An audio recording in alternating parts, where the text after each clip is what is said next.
Hello and welcome to this Reflector tutorial video hosted by Adam Pearce of Strawberry 7. In this video I'll be showing you how to use Reflector.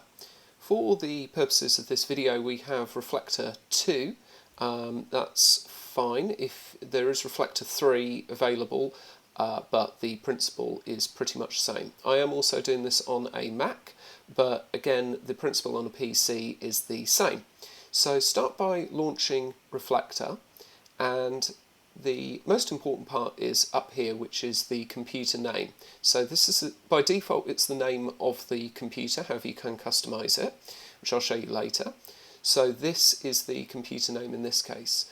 And what you want to do is look for this when you're attempting to connect from your device. The devices will vary slightly on how they connect, whether they're Android or iOS, but I'll begin by showing you a iOS device. So I've actually pre-shared my iOS device here so that you can see what I'm doing. But what you do is physically take the device, the iOS device in your hand, and swipe up from the bottom of the screen. On some devices you need to swap from the top right. That's really only the new iPhone at the moment. That may change.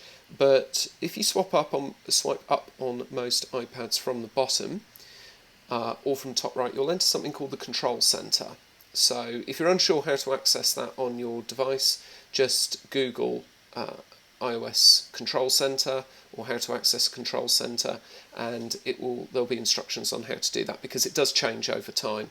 But this is the type of screen that you want to get to, and you'll notice under the brightness and the volume controls there is a button which will say screen mirroring. And so if you click on that, you will notice in that list, all being well, the same device which your Reflector name is. So we can see here that these two devices, these two names match.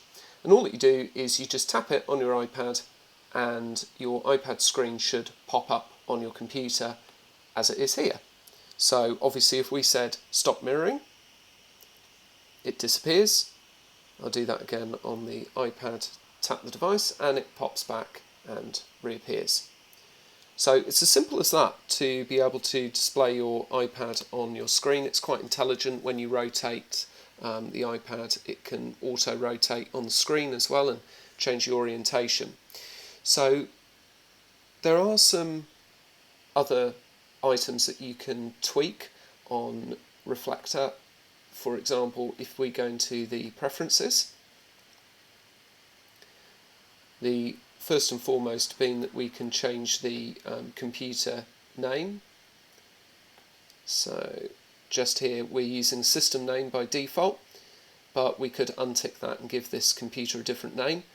You might want to do that if you're doing a particular project and you want a bit more of a friendly name for the children, if you want the children to mirror their iOS devices to the screen.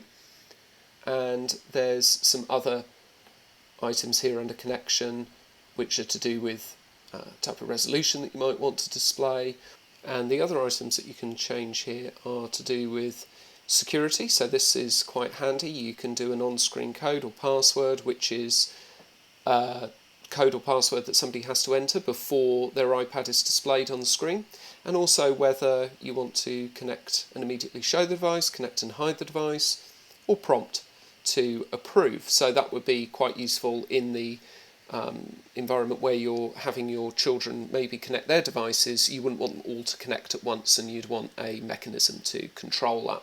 So those options are quite useful. But to be honest, for general everyday use, what most people use it for, it's only these options.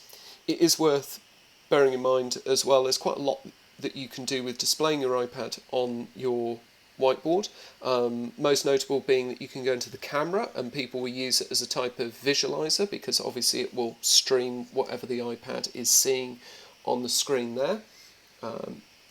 And you can also launch various apps that are easier for you to use in touchscreen environment, or if you simply wanted to show an application to show the children what to do, an application which would only be on their iPads and therefore not on your computer, but you want to be able to show them how to guide around that app, something like Swift Playgrounds, for example, then you would obviously want to be able to show your iPad on the screen to be able to show the students what to do in a bigger environment than holding a small iPad up in front of the students and them not being able to see the screen properly.